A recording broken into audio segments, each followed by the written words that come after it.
You're not invited. Get off the property before I call security." The teenage girl shrieked at me, her manicured finger pointed like a sword. I blinked. She was standing right at the edge of my porch, flanked by 3 other girls in crop tops and oversized sunglasses, acting like they were in some reality show. I said, "Leave. My mom said this place is reserved for us today. You can't just hang around while my friends are here," she added with a smug twist of her lips, pulling out her phone and dramatically pretending to dial. I stood frozen for a second. Not because I was scared. No. I was stunned at the audacity. This wasn't just some property. This was my ranch, my home, my land. And this girl, this teenager I'd never seen before in my life, had just marched in and tried to evict me from it. My jaw tightened. I was still wearing my dusty work boots and jeans, having just come back from rounding up some fencing supplies. I hadn't even put my badge away yet, but apparently none of them had noticed. "You're making a mistake," I said quietly, my voice low and calm. The girl rolled her eyes. "No, you made the mistake by not leaving when we told you. My mom owns this HOA, okay? She can kick you out whenever she wants, so get out." I stared at her, then glanced past the girls. My barn was wide open. Loud music was blasting from portable speakers. Someone was riding one of my horses like it was a carnival ride. A few teenage boys were tossing beer cans into my pond. There were folding tables with snacks and red Solo cups. They were throwing a party. On my ranch. And they didn't even know who I was. I opened my mouth to respond, but then my phone buzzed. I looked down and my deputy's name flashed across the screen. I didn't answer. Not yet. Because first I had to deal with this spoiled brat and her little entourage. But before I could say another word, the girl took a step closer and actually shoved me. "Move it, lady. You're creeping us out." I staggered back half a step, not because she was strong, but because I hadn't expected her to touch me. That was the moment something inside me snapped. I stood straight, fixed my badge onto my belt, and gave her the coldest stare I had in my arsenal. But before I could speak, the sound of a screeching engine roared up the driveway. Karen had arrived, and that's where everything went downhill fast. "Hi everyone, my name is Madison. I'm 48 years old, and I've been serving as police chief in this small Texas town for about 5 years now. I live on a 25-acre ranch that I inherited from my father. It's quiet, beautiful, and a place I've worked hard to protect and maintain. I've always tried to be fair, honest, and kind to my neighbors, even when they aren't always kind back. This story began a few weeks ago when I went away for a 4-day police leadership summit in Austin. It wasn't unusual. I go to events like that every quarter. I'd informed the HOA secretary that I'd be out of town and told my ranch hand, Jose, to keep an eye on the livestock and lock the gate each night. Apparently, Karen, yes, her name is really Karen, got a hold of my absence through the neighborhood grapevine. She's the acting president of the HOA, even though my property technically isn't even under their jurisdiction. They've been trying to bully me into joining for years, but I've always declined politely. Karen didn't like that. She's the kind of woman who wants everything and everyone under her thumb. So when she saw I was out of town, she must have thought it was a golden opportunity to finally claim my land for her HOA's use. She told her daughter, Courtney, that they were going to throw a social enrichment event for the neighborhood teens, and that they could use my ranch. Without asking. Without permission. And now I was standing in the middle of my own front yard, being told to leave by Courtney, a 17-year-old with too much eyeliner and too little respect. The day before all this happened, I was still at the summit, getting awards and shaking hands with other chiefs. Meanwhile, back home, Courtney had brought in about a dozen of her high school friends. Jose had gone to visit his sick mother across town for the weekend, trusting the locks and alarms would be enough. But somehow, nobody knows how yet, Karen had bypassed the gates. Maybe she had a spare copy from one of her HOA goons who'd worked maintenance for me once. Maybe she picked the lock. I wouldn't put it past her. Anyway, the point is, they got in. By the time I drove back early Sunday morning, I didn't recognize my own property. Streamers hung from my front gate. Empty soda bottles and greasy pizza boxes littered the grass. My American flag had been taken down and replaced with a pink welcome party banner. At first, I thought maybe it was some kind of prank. Then I saw the cars. Teenagers were lounging around in swimwear by my cattle pond like it was a resort pool. I parked my SUV at the back entrance and decided to walk in quietly. Maybe I'd give them a chance to explain. But then Courtney had found me, and, well, you already know what happened next. Now back to the moment on the porch. Courtney's mom, Karen, stepped out of her black BMW SUV in sunglasses the size of dinner plates. She strutted up the gravel with her little purse swinging on her arm like she owned the whole planet. "Well, well, well," she said, her voice sweet but fake. "Look who decided to show up. Madison, dear, I thought you were out of town." "I came back early," I said, arms crossed. Karen waved a hand, brushing it off. "No worries. We're just having a little gathering for the kids. You weren't using the place anyway." "I wasn't using it, but I certainly didn't loan it out," I replied, staring her down. She gave a thin smile. "Oh, come on, don't be petty. The kids are having fun. Let them enjoy themselves. It's just one day." "That's not the point, Karen." Before she could respond, Courtney jumped in again. "Mom, this weird lady is bothering us. I told her to leave, but she won't go." Karen turned to me and actually said with a straight face, "I'm going to have to ask you to leave, Madison. You're upsetting the children." I blinked slowly. I couldn't believe what I was hearing. Then I noticed Courtney holding up her phone again. She wasn't pretending anymore. She was really calling 911. I watched her press the call button and put the phone to her ear. 911, what's your emergency?" I heard the operator say faintly. "Yes," Courtney said loudly like a brat in a play. "There's a strange woman trespassing on our property, and she's acting super aggressive. I think she's dangerous." I almost laughed, but I didn't, because this wasn't funny anymore. I reached for my badge and clipped it firmly to my belt in full view. Then I unhooked the radio from my hip and spoke calmly into it. "Dispatch, this is Chief Madison. I've got a situation at my residence. Need a unit to roll up for immediate assistance." Courtney's jaw dropped. Karen's face drained of color, and the music in the barn suddenly went quiet. All eyes turned toward me. But the moment was about to get even more chaotic.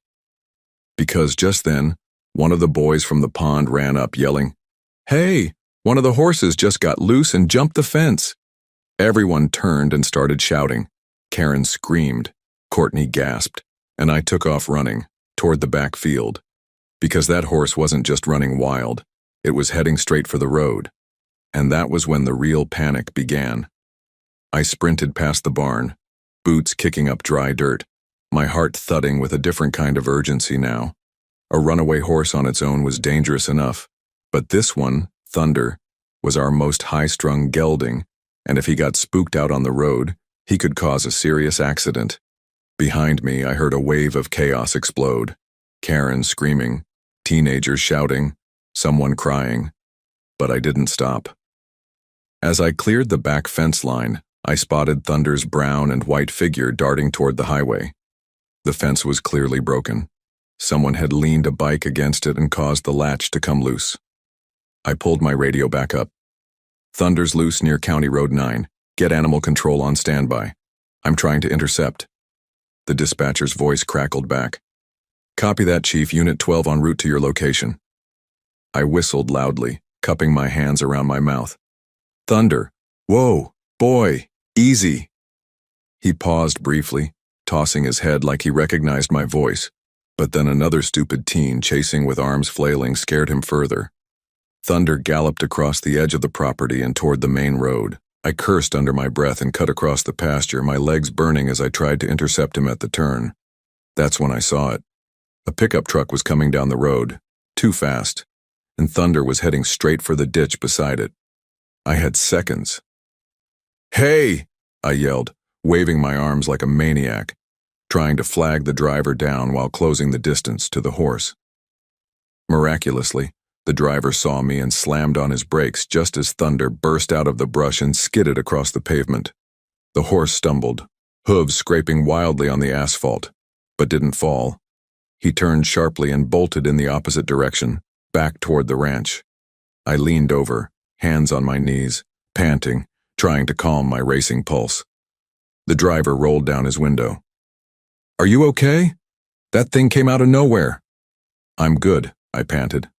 "Horse belongs to me. Sorry about the scare."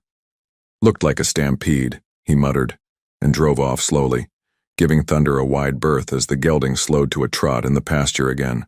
That's when Jose, my ranch hand, finally pulled up in his old pickup. "Chief, I came as fast as I could," he yelled, hopping out, still in his overalls. "Thunder broke loose," I said. "We need to corral him now before he gets another bright idea." Together, we herded the horse back into the fenced area using feed and calm tones. Thunder snorted and bucked, but finally calmed enough to be led back to the stable. By the time we secured him safely, a black and white sheriff unit had pulled into my driveway. Deputy Rogers stepped out. He looked around, at the teenagers scattered across my lawn, the mess, the music still faintly playing from inside the barn, and then at me. Chief?" he asked carefully. "What exactly am I walking into?" I dusted off my jeans and approached him. "You're looking at a trespassing case," I said, "with a side of property damage, unauthorized entry, and possibly endangering livestock." Rogers blinked. "And, those kids?" "They threw a party here," I said flatly.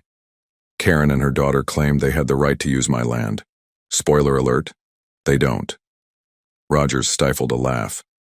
"Got it." Karen came storming up at that moment, her heels clicking like gunshots on the gravel. "Officer, this is a huge misunderstanding. We were just borrowing the space. I'm HOA president, you know me." Rogers turned to her. "Ma'am, this is the chief's private property. HOA jurisdiction doesn't extend here. You're aware of that?" Karen's face crumpled slightly. "Well, I mean, yes, but I thought—" "She lied," Courtney shrieked from behind. "She said this place was community property. She said it was fine." I turned sharply to look at her. So Karen had told her daughter this ranch wasn't even mine. Interesting. Karen's fake calm began to slip. I was just trying to give the kids a place to have fun. It's been such a hard year." "Karen," I said, walking up beside Rogers, "that doesn't explain how you got past the locked gate. Did you break in?" "I had a key from last year. Remember when we did the community BBQ here? You gave me a spare." "No," I corrected her. "I gave you access for one day. The key was collected afterward. If you made a copy, that's a whole different story." She faltered, then glanced at Rogers. "Is this really necessary? You're making a scene." Rogers didn't respond. Instead, I turned to the crowd. "Party's over," I called out. "Everyone under 18 sit down on the porch until your parents arrive. Anyone over 18 start cleaning up the mess. Now." The kids hesitated, but when I barked, "Now!" they jumped into action. Courtney crossed her arms and huffed, but her friends dragged her along. Karen stood there, looking like a statue, frozen in embarrassment. "Rogers," I said, "take statements from anyone who saw Karen unlock the gate or direct people inside. We're building a case." Karen gasped. "A case? Are you seriously going to press charges? Over this?" "You endangered my livestock. You trespassed. You misled children," I listed calmly. "You knew better, Karen." She opened her mouth again, but I walked away. As I stepped into my house to check for any interior damage, I couldn't help but feel a pang of something more than just anger. It was disappointment. Disappointment that people I'd once invited to community events, people I'd shared meals with and offered help to, had turned around and used my absence to try to take from me. Still, I reminded myself, anger solves nothing. But accountability? That's another story. And I was just getting started. I walked back outside just as Jose finished rounding up some scattered trash. He glanced at me and shook his head.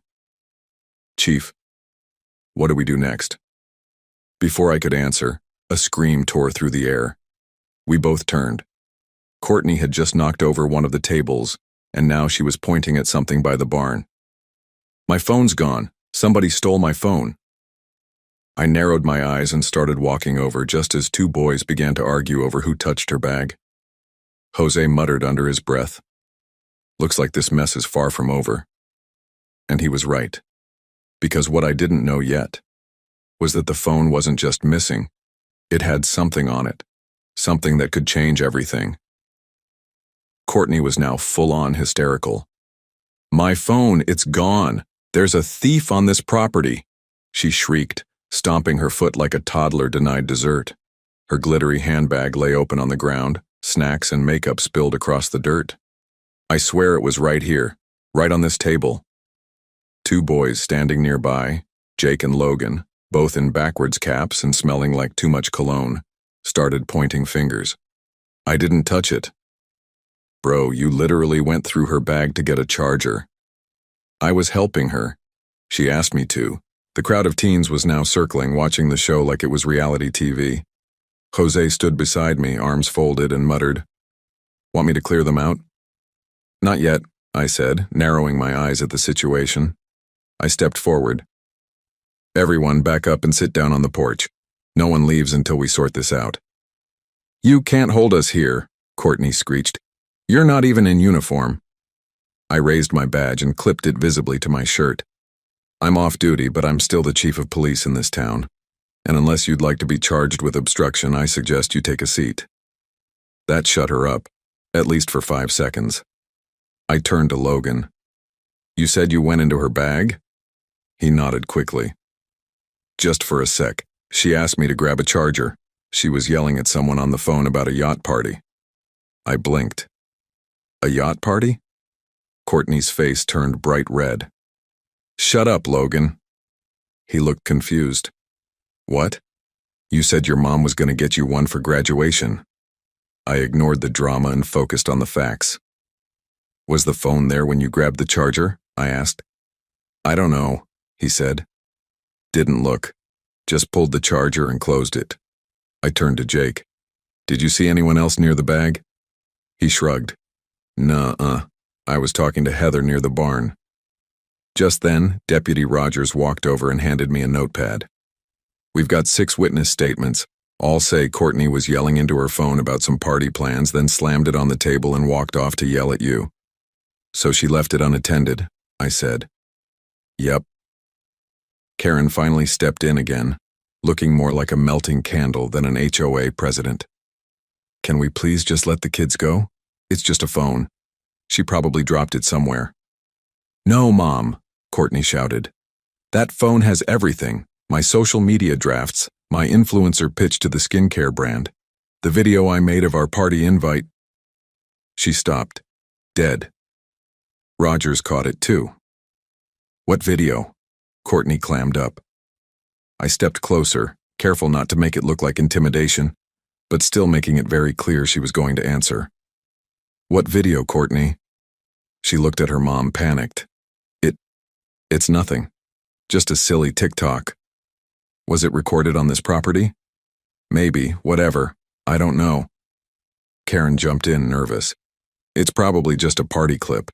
Kids these days record everything." But something about their nervous energy told me this was more than just a dance challenge or a silly prank.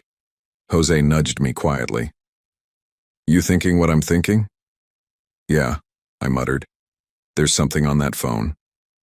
And now it was missing, which meant either someone stole it or Courtney hid it because it had evidence.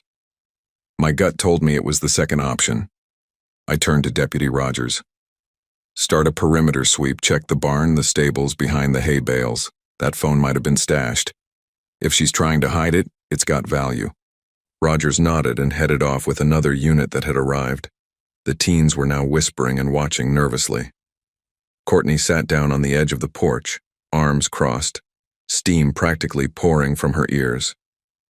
Karen walked up to me and tried to speak in a lower voice. "Look, Madison, can't we just let this go? I'll make sure they clean up. We'll pay for the damage. Just, no need to escalate, right?" I stared at her. "Karen, your daughter tried to evict me from my own property. You used a key you weren't authorized to have. You threw a party without my knowledge. You endangered my livestock. And now, something important has gone missing. You think I'm going to just sweep this under the rug? Karen's mouth opened, then closed. She had no words. Good. Suddenly, Jose's voice rang out from the side of the barn. Chief, over here. I jogged over. He was crouched near a pile of hay beside the barn door.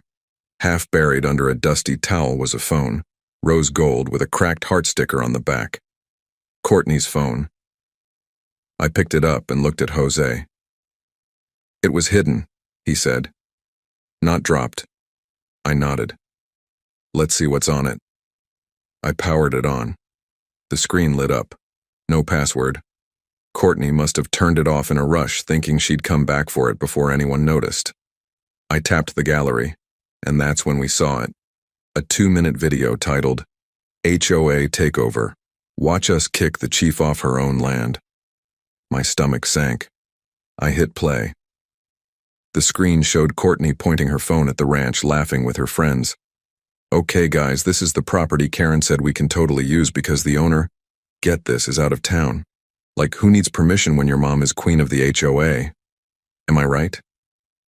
The video panned to her friends dancing in the barn, climbing fences, even spray painting initials on the horse stalls. It ended with her filming herself talking to someone off-screen. Me. The clip cut right after she yelled, "Get off our property, creepy lady." I stared at the screen in silence. Jose was fuming. They filmed the whole thing like it was a prank video? They thought it was a joke, I said slowly. They were planning to post it. Just then, Deputy Rogers returned. Find anything? I handed him the phone. Enough for criminal mischief, trespassing, vandalism, and defamation. He let out a low whistle. Should I call in Social Media Crimes Unit 2? Not yet, I said. Let's give Courtney and Karen a chance to explain first. I walked back to the porch. Courtney looked up. The moment her eyes landed on her phone in my hand, her face turned gray. I held it up. This yours? She stood but didn't answer. Don't worry, I continued. We watched the video. Great production quality. Shame about the felony. Karen gasped. Felony? Knowingly recording criminal activity and planning to distribute it online is a problem, Karen, especially when it involves minors, property damage, and impersonation. Courtney burst into tears. But I didn't mean it. I was just trying to go viral. The other teens now looked like they were trying to disappear into the porch floorboards. I turned back to Karen. You taught her this entitlement, I said. You encouraged it. Now we're here. Before either could respond, another squad car rolled in. This time it wasn't my team. It was Sheriff Wyatt. He stepped out and looked at me. Chief Madison, got a tip from dispatch, you okay? Better now, I said, handing him the phone. You're going to want to see this. As he reviewed the video, Courtney whimpered behind me. Karen stood silently, defeated, eyes darting everywhere but my face. Then Sheriff Wyatt looked up. Chief, I think you'll want to press charges. I nodded once. I do. And just then, Jose called out again. Madison? You might want to come back to the barn. I turned sharply. What now? He pointed toward the side wall. Someone carved HOA owns this now into your barn door, and they signed Courtney's name. Karen let out a loud gasp. But me? I just walked toward the barn, because this wasn't over. Not by a long shot. I stared at the carving on my barn door. The words were etched deep and wide, scratched into the weathered wood with something sharp, probably the same garden shears that had mysteriously gone missing from my tool shed 2 weeks ago. The letters were jagged and angry. HOA owns this now, Courtney. It wasn't just vandalism, it was a message, a smug, entitled challenge. I turned slowly. Behind me, Courtney had her face buried in her hands, sobbing into her expensive sleeves. Karen just stood there with her mouth open, like a statue of regret. Deputy Rogers joined me, shaking his head. This is bold, real bold. I've seen gang tags that were more respectful, I muttered. Then louder. Photograph it, every angle. We'll need it in the report. Rogers nodded and went to work, snapping pictures and taping off the barn door with yellow crime scene tape. I walked back to the porch facing the crowd of now silent teenagers. Some of them looked nervous, others looked terrified. Even the ones who earlier strutted around like they owned the place now looked like kids who just realized they might have messed up their whole lives over a party. I cleared my throat. Let me be perfectly clear. This is not just a prank. This is criminal damage to private property, trespassing, unauthorized use of animals, underage drinking, and a whole lot more we're still sorting through. Courtney peeked up from her hands. But we didn't know it was your barn. Whose did you think it was? I snapped. Santa's? A few of the kids snickered, but it was short-lived. Your actions, your videos, your destruction, they've been documented, I continued. And let's not forget, you posted this like it was a joke, like humiliating someone, damaging property, and mocking law enforcement was funny. Karen finally stepped forward, her voice shaking. Madison, please. She's just a child. I'll pay for everything. Please don't let this ruin her future. I looked at her slowly. Karen, when you were stealing access to my property, did you think about my future? About the livestock you endangered? The horse that could have been hit by a truck? The kids you brought here to drink and destroy what I've built with my own hands? She didn't answer. I turned to Rogers. Bag the phone and send it to evidence. Get the rest of the teens documented. Anyone who helped plan this needs to be interviewed. He nodded. And what about Karen and Courtney? I glanced back at the mother and daughter duo. Karen's eyes pleaded. Courtney stared at the ground like it might open and swallow her. For now, I said, escort them to the sheriff's office. They'll be booked and processed. We'll notify juvenile services. Karen gasped. Booked? You're arresting us? Courtney wailed. I'm going to jail? I raised a hand. You're being held for questioning and charged accordingly. That's how it works when you break the law. Karen made the mistake of stepping toward me. Madison, you don't have to do this. I can make a donation. I can make this all go away. I straightened up. I'm not for sale, Karen. Deputy Rogers and another officer gently pulled them aside and began the walk of shame to the squad cars. The porch was silent. Even the wind had stopped. Then came the soft sound of clapping. It was Jose. He stood by the barn, arms folded, nodding slowly. About time someone stood up to that woman. A few of the teens looked like they wanted to applaud too, but thought better of it. I turned to them next. I'm not pressing charges on everyone, but I am sending a letter to every single parent of the kids who came here today. And I will be meeting with the school principal first thing Monday morning. Groans rippled across the group. You made choices, I said. Now you face the consequences. One kid raised a hand meekly. Chief Madison? I didn't really do anything. I just came for the pizza. I looked at him. Then I suggest you pick up some trash and show me you mean that. He scrambled to grab an empty cup. Within minutes, the cleanup began. Teens scattered, picking up wrappers, folding chairs, and hauling garbage bags toward the barn dumpster. I leaned against the porch post and watched. That's when Sheriff Wyatt came over. Well, he said, that was something. Yep. You handled it well. Thanks. He paused. You still planning to press full charges on Karen and the girl? Yes. But I want the DA to consider a community sentence. Restitution, maybe public service. I don't want the kid's life ruined, I just want her to learn. Wyatt nodded. Good call. But just as we started to relax, Jose called out again. Chief? There's something else in the barn. I turned. Don't tell me they trashed it again. No, Jose said. Worse. I followed him inside. Near the back stall where my father's old hand-carved saddle was mounted, something was missing. The saddle. Gone. In its place was an empty rack and a crumpled piece of notebook paper taped to the wall. I pulled it off slowly. It read, "Told you we could take whatever we wanted. Thanks for the souvenir. HOA girls rule." I felt my pulse spike. "They stole my father's saddle," I said. Jose looked at me, eyes wide. "That was family." I folded the note tightly in my hand. "They just made this personal." The saddle was more than just leather and stitching. It was history.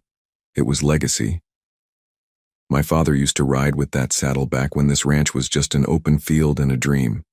He used it when he took me for rides as a little girl, when he taught me how to ride, how to lead cattle, how to live with purpose.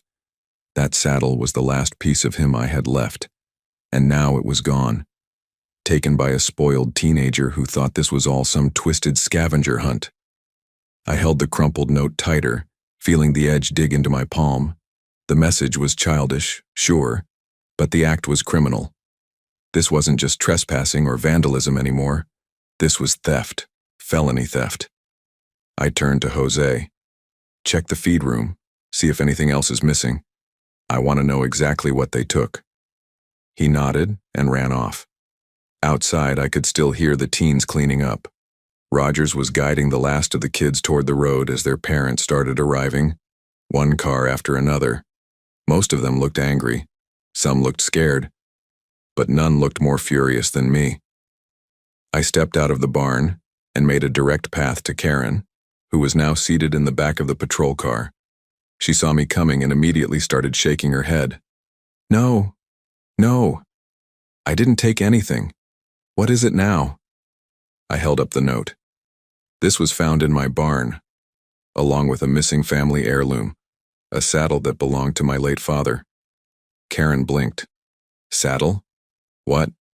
No, that wasn't us, I swear. We didn't take any things, just, used the place." I opened the car door. "Then explain the note signed by HOA girls taped in the exact spot where the saddle was kept." Courtney, now sitting quietly beside her mother, suddenly looked up with wide eyes. "I didn't write that. You were the only one bragging about the HOA takeover," I said coldly. "You thought this was a game, but it's turning into a serious crime investigation now." I swear." Karen turned on her daughter. "Did you tell your friends to steal something? Courtney, tell me right now." "I didn't tell anyone to take it," Courtney cried. "I just said it looked expensive and cool. That's all." I shook my head and walked away. Sheriff Wyatt was standing nearby with his arms crossed. "Want us to issue a property search?" "Yep," I said. "Now it's necessary." He pulled out his phone. "I'll get the warrant request started." As the paperwork began, I returned to the house and reviewed the security footage from the barn. Most of the main cameras had been turned off. Someone had clearly yanked the power. But they didn't know about the one hidden motion sensor cam tucked inside the loft vent. I pulled up the footage and fast-forwarded. There they were, 3 girls sneaking in after dark the night before. One of them, definitely not Courtney, was wearing a hoodie with rhinestones and had a pink backpack. She was the one who pointed at the saddle and laughed. Another girl boosted her up. They pulled it off the rack and stuffed it into a giant gym bag. Then they posed for a photo next to the empty wall, flashed peace signs, and vanished. I paused and zoomed. The girl in the hoodie had long, straight hair with purple ends. Her hoodie said Baddie Club across the back. I stormed outside, video still playing on my tablet. "Courtney," I barked. "Who's the girl with purple hair and the rhinestone hoodie?" Her mouth dropped open. That's Melinda. Oh my God, she took it?" Karen spun. "Melinda Jameson? The girl from Willow Heights?" "She was only here for a few hours," Courtney said, panicking. "She left early. She said she had to go meet her cousin." I handed the footage over to Rogers. "Melinda's our main suspect. Let's get her name and address to the sheriff. Time to pay her a visit." Rogers nodded and headed back to the cruiser. I took a deep breath, trying to slow the rage building in my chest. So far we had trespass, underage drinking, vandalism, threats, social media harassment, and now, felony theft. And somehow, Karen still looked shocked. "You're really pressing all these charges?" she asked softly. I stared at her. "You brought them onto my land. You gave them permission to destroy my home. And now something that belonged to my father is gone." She looked down, speechless. Courtney wiped her nose. I didn't mean for this to happen." "That's the thing about actions, Courtney," I said. "You don't always get to choose the consequences." Just then, Rogers returned from the cruiser. "Melinda's address is on file. Lives 15 minutes from here. Want me to ride along?" I nodded. "Let's go." We drove out of the ranch and onto the main road, the countryside flying by in a blur of green and gold. I tried to keep my breathing even, my thoughts calm. But it wasn't easy. I wasn't just chasing justice. I was chasing memory. We pulled up in front of a large modern home in a gated suburb. Rogers buzzed the intercom. A man answered. "Hello? This is Chief Madison with the local police department. We need to speak with Melinda Jameson." There was a pause. Then the gate opened. We parked and stepped out. A woman met us at the door, Melinda's mother. She looked concerned and confused. "Is everything okay?" she asked. "We have reason to believe your daughter was involved in a theft," I said. "Is she home?" Her face paled. "What kind of theft?" "A saddle from my barn," I said, "valued at over $7,000. She blinked. "Melinda would never steal anything. She's a cheer captain." Just then Melinda appeared at the top of the stairs. Purple hair, rhinestone hoodie. She froze when she saw me, and her eyes immediately dropped to the gym bag by the front door. I followed her gaze. There it was, my father's saddle, barely zipped inside. "Melinda," I said, walking in, "you have 5 seconds to explain." She burst into tears. I didn't think it mattered. Courtney said everything in the barn was for decoration. I thought it was just some old Western prop." "Old Western prop?" I repeated, barely keeping my voice steady. "That saddle was hand-stitched by my father. It's over 50 years old. It's priceless." Her mom gasped. "Melinda, how could you?" "I'm sorry," she sobbed. "I was just trying to impress the girls. I didn't think you'd even notice it was gone." I stepped forward and pulled the bag open. It was scuffed. A deep scrape ran across the leather where something sharp had nicked it. I clenched my jaw. Rogers looked at me. "Do you want her arrested on sight?" Melinda's mother looked terrified. "Please, Chief Madison, please. She made a mistake. She's young. I'll pay for any damage. Just don't let this ruin her life." I stood in silence for a long moment, then said, "You have 24 hours to bring that saddle to the sheriff's office. If it's not there by tomorrow morning, I'll file full charges. If it is, we'll pursue restitution through community sentencing." Melinda nodded through tears. "I will, I swear. I'm sorry." As we turned to leave, I paused at the door. "And Melinda?" She looked up. "Tell your friends the ranch isn't a joke, and neither am I." We drove back to the ranch as the sun began to set. The barn was quiet. Most of the teens were gone. Just Jose remained, locking the stable gates. As I stepped out of the cruiser, he looked at me. "Well?" I nodded. "We got it back." He gave a small smile. "Good. Maybe now we can finally rest." But as I walked toward the porch, my phone buzzed again. A text from an unknown number. "You think this is over? HOA girls stick together." I stared at the screen, then looked up at the darkening sky. This war wasn't over. It was just getting started. I sat on my porch long after the sun disappeared behind the hills, the only light coming from the dull orange porch lamp overhead and the faint glow of my phone screen. The text still stared back at me. "You think this is over? HOA girls stick together." No name, no reply option, just a threat. I'd seen enough during my years in law enforcement to know when something was personal, and this was personal. Not just a bratty teen lashing out, this was organized, intentional, targeted. The girls weren't acting alone. They were being coached. I tucked the phone in my pocket and stood up slowly. My bones ached from the stress, but I wasn't done yet. The house was quiet now. Jose had turned in for the night in the guest room out back. The animals were fed and secured. Rogers had gone home to prepare reports for court. But I couldn't sleep.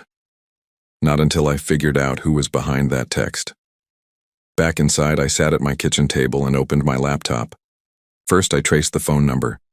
It was a burner, a prepaid SIM card with no registration, no name, no home address. Typical. Then I dug deeper. Using department tools, I began cross-referencing call logs from the weekend. Every 911 call, every message sent from Courtney's phone, everything tied to this HOA girl squad. That's when I noticed something strange. Courtney had exchanged over 30 messages in one afternoon with a number listed under the name VP HOA. Karen was the president. So who was this VP? I dug further. The number belonged to none other than Nancy Whitmore, Karen's best friend and the vice president of the HOA board. Nancy. Of course.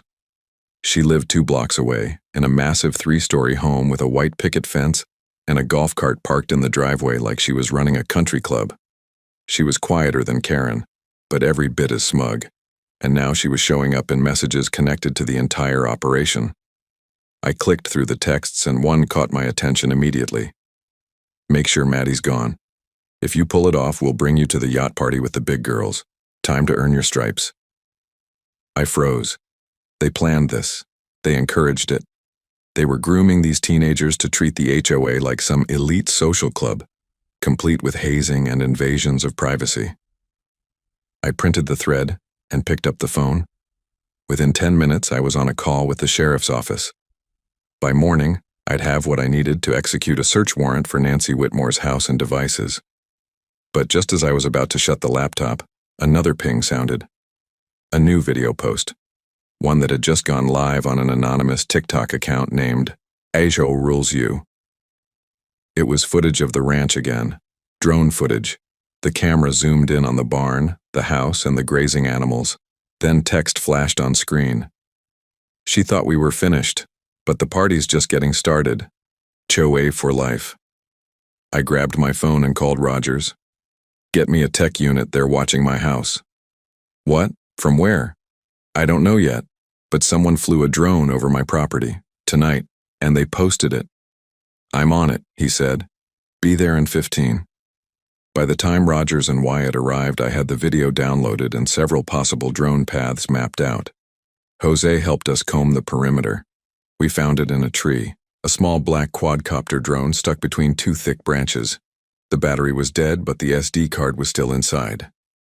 Rogers bagged it carefully. We'll get the footage pulled. Should be able to trace where it launched from. Someone's escalating, Wyatt said, rubbing his jaw. They're not just mocking you anymore, they're stalking you. Which means they're desperate, I said. Desperate people make mistakes. He nodded. Let's use that. By sunrise, we had the footage from the drone decrypted. The drone launched from a backyard 2 streets away, from none other than Nancy Whitmore's property. More than that, we found audio. One of the teens, giggling in the background, said, Courtney said her mom was scared, so now it's our turn to finish what she started. Another voice chimed in. Madison's such a loser. She acts like she owns the town just because she's got a badge. A third voice added, Let's do the paint stunt next. I bought the green dye this time. Green dye. My stomach dropped. They weren't done. And they were planning to come back. Later that day, I received an anonymous package on my porch. No return address. Just a small cardboard box with a card taped on top. The card read, For the Grass Queen. I opened it slowly, hand on my holster. Inside, a gallon of fluorescent green landscaping dye, and a folded HOA notice with the words, Notice of Citation, Excessive Lawn Dominance. They were mocking me for having too much land, too much freedom, too much independence from their little HOA fiefdom. I looked up and scanned the street. Nobody in sight. But I could feel them watching. I took the die inside, locked it in evidence, then picked up the phone again.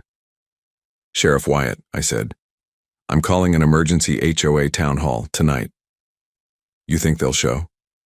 "Oh, they'll show," I said. "Karen will be there. Nancy will be there. And this time..." I looked out the window at the barn door still marked by Courtney's vandalism.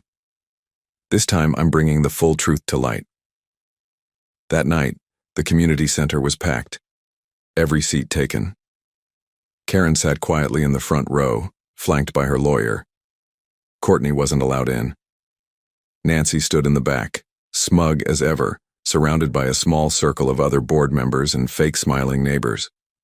I stood at the podium and cleared my throat. "Thank you for coming," I began. "Tonight isn't about HOA policies. It's about accountability." I hit play on the projector. The video of the trespassing teens rolled first, then the drone footage, then the messages from Nancy's number to the girls, encouraging infiltration, vandalism, and worse. People gasped, some cursed, others began to whisper furiously. Nancy's smug smile finally dropped. Karen looked like she wanted to melt into the chair. When the lights came back on, I said clearly, these acts were committed not by children alone, but by adults who empowered them. Leaders of this HOA who used their titles not to serve, but to bully. My property was targeted. My family legacy was nearly destroyed. And I will not let it happen again. I turned to the sheriff. He stood up, walked to the front, and handed Nancy an envelope. Her hands shook as she opened it. It was an arrest warrant. Gasps echoed through the hall.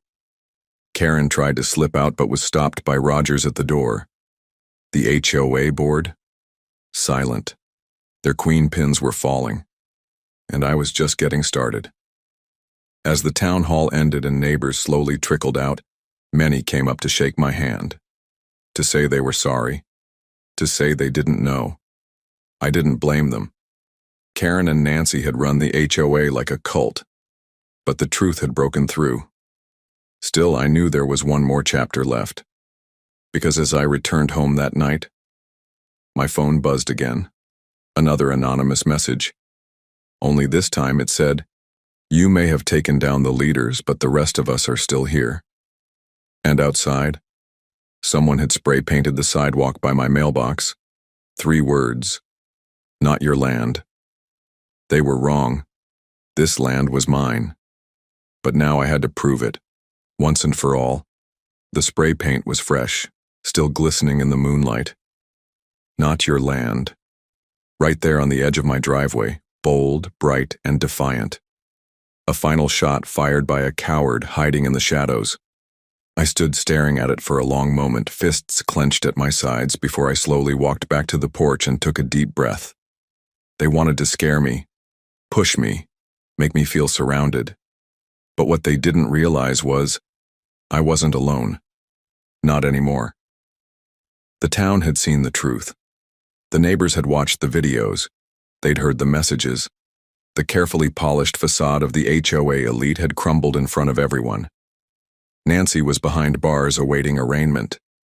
Karen's case was in juvenile court with her daughters, and the sheriff had granted me temporary authority to lead a full investigation into every HOA activity from the past 3 years. But this was personal. Whoever painted my driveway did it knowing I was watching. And they left no camera trace, no car tracks, no sound on my perimeter alarms. They were smart, but not smart enough. At dawn, Jose and I walked the grounds again. We found footprints, small ones, near the edge of the property line where a wooded path connects to the back of the neighborhood. It looked like someone had come in through the trees. I followed the trail quietly, boots crunching leaves until I reached the edge of Willow Creek Park. And there, tucked under a bench, was another can of green dye. Unopened. I picked it up with gloved hands and called Rogers. Got another one. We're getting closer. That same afternoon, I received an email. No name, no subject, just an attachment. It was a voice memo. I put on headphones and hit play. Nice little speech, Chief. But the HOA isn't a place. It's a network. You don't get rid of us by locking up a few moms. There's more coming. And next time, we won't just paint your sidewalk. The voice was masked, distorted, but the arrogance, the tone, undeniably familiar. I forwarded the file to the sheriff and the FBI Cyber Division. I wasn't taking chances anymore, not with my property, my safety, or my legacy, because I finally understood this wasn't just an attack on my ranch. It was a rebellion, an entitled war against order, against ownership, against anyone who stood alone. But what they forgot? I didn't stand alone anymore. 2 days later, I called a second town meeting. But this time, it wasn't just in the community center. It was on my land. I invited everyone, neighbors, parents, teens, council members. I made sure there were cameras, reporters, witnesses. Jose set up rows of chairs by the barn, and we draped a banner across the fencing that read, "Community is built, not taken." And when everyone had gathered, I stepped up in front of the crowd and spoke. My name is Madison Walker. I am the chief of police in this town, and I've lived on this land since I was 5 years old. It was passed down from my father, and I've spent every year protecting it, not just from crime, but from injustice. I paused, scanning the faces. This past week, my land was invaded, my animals threatened, my family legacy mocked and nearly stolen. Not just by spoiled kids, but by adults who thought their title gave them power over others. I took a deep breath and continued. Well, today I'm here to tell you that this land isn't just mine. It represents every person who's ever been bullied into silence, every neighbor forced to give up their rights because someone waved an HOA handbook in their face. People started nodding, clapping. I raised my voice. This community has been run by fear. That ends now. Effective immediately, the HOA board is suspended under emergency review. Every financial document, every abuse of power will be investigated. And every inch of this ranch is now protected by the county and the sheriff's office until further notice. The claps turned into cheers. And then, out of the corner of my eye, I saw her, a teenage girl, alone, standing by the edge of the crowd. Hoodie pulled low, purple hair, Melinda. I walked toward her slowly. She looked up at me, nervous. I heard about the meeting. I thought, maybe I should come. I nodded. I'm glad you did. She reached into her bag and pulled something out. My father's saddle blanket. Your saddle was scratched. I didn't mean to, but I cleaned this. It still smells like the barn. I took it gently and smiled. Thank you. She hesitated. I want to do better. You will, I said, starting today. She nodded and walked back into the crowd. That evening, as the sun dipped low and painted the barn in gold, Jose and I sat on the porch again. You think they'll come back? He asked. Maybe, I said. But next time I won't be just defending my land. I looked out across the field, freshly mowed, the horses grazing peacefully again. I'll be defending an entire community that finally woke up. He smiled. Well, Chief, you started a fire. I nodded. And for the first time in a long while, I felt peace. Because I hadn't just won a battle against Karen, Courtney, or even Nancy. I had torn down a broken system and rebuilt something stronger, something that couldn't be shaken by green dye, drones, or HOA threats. Truth, community, justice. This ranch, it was mine. And now, it was protected by something more powerful than any HOA rulebook. It was protected by everyone who finally decided to stand with me.